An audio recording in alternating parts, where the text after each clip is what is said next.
Бәріңізге сәлем. Бүгінгі видеода атқа мінудің денсаулыққа әкелер пайдасы жайында айтамыз, сондықтан видеоны соңына дейін көріп барлық пайдасы туралы хабардар болыңыздар. Кім біледі, мүмкін сіздің де құштарлығыңыз оянып аттан түспей жүрерсіз. Ал бастамас бұрын, егер тіркелмеген болсаңыз, қызыл кнопканы басып подписация етіп алыңыз.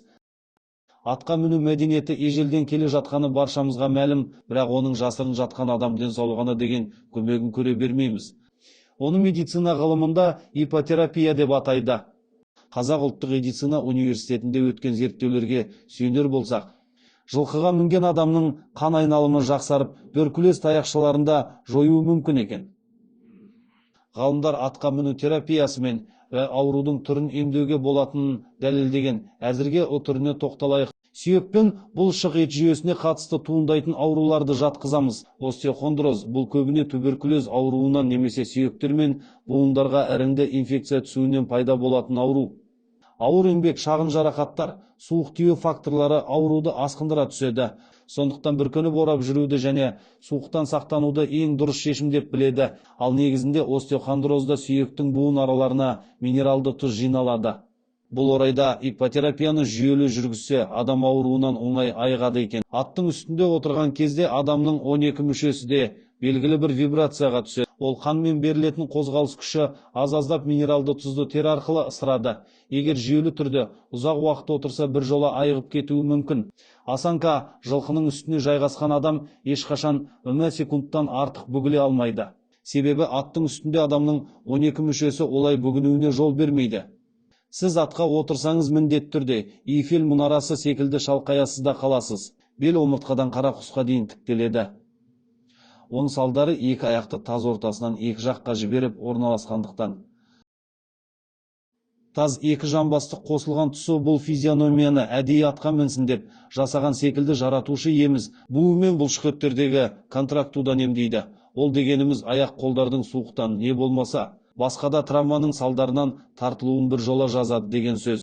Жамбас буынының дисплазиясы қазіргі таңда көптеген сәбилерде кездеседі.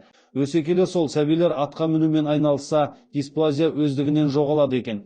Остеоартроз бен арtriттің жиі кездесетін көптеген түрінен көмектеседі. Жылқының температурасы адамдыкінен градусқа жоғары болғандықтан ол үйкеліс арқылы адам бойындағы ақаудың бәрін ысырып шығады екен. Келесі дерттің қатарын неврологиялық сырқаттар деп ұжымдастыруға болады. Инсульт алған немесе бас ми жарақаттарының салдарынан арылуға ипотерапиялық арнайы жаттығулар тез сауығуға үлкен септігін тигізеді. Жүйке жүйесінің бір бөлігі жолының зақымдануы әртүрлі кішігірім инвалидизацияға алып келуі мүмкін.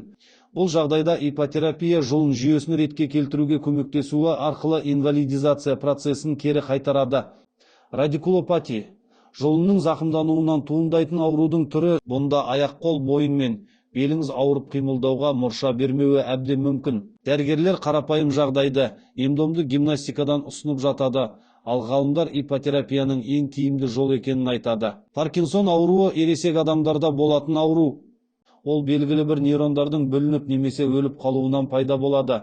Паркинсон дерті дірілі треморы, гипокинезия, бұлшықет ригиді, сонымен қатар вегетативті және психикалық бұзуларға әкеп соғады. Ғалымдардың айтуынша ипотерапия осы дертті тежеуге көп көмегін тигізеді екен.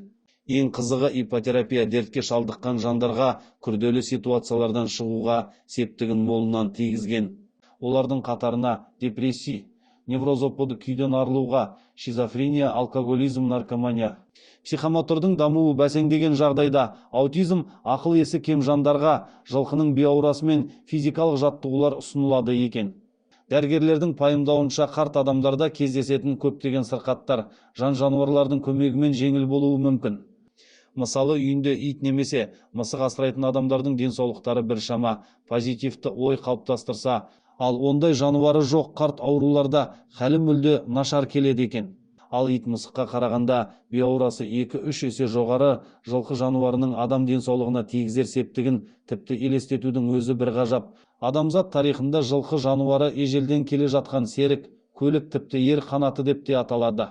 Ал енді оны медицинада, терапияда қолданып жүрген, өз көздері толық жеткен жандар.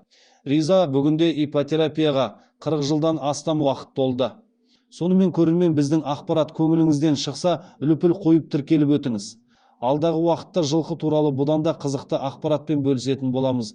Жоғалтып алмас үшін міндетті түрде тіркеліңіз. Сіздің басыңыздан жылқы жануарының ем домын сезінген сәттер болса бөлісе өтіңіз. Ал көріскенше күн жақсы ағайын.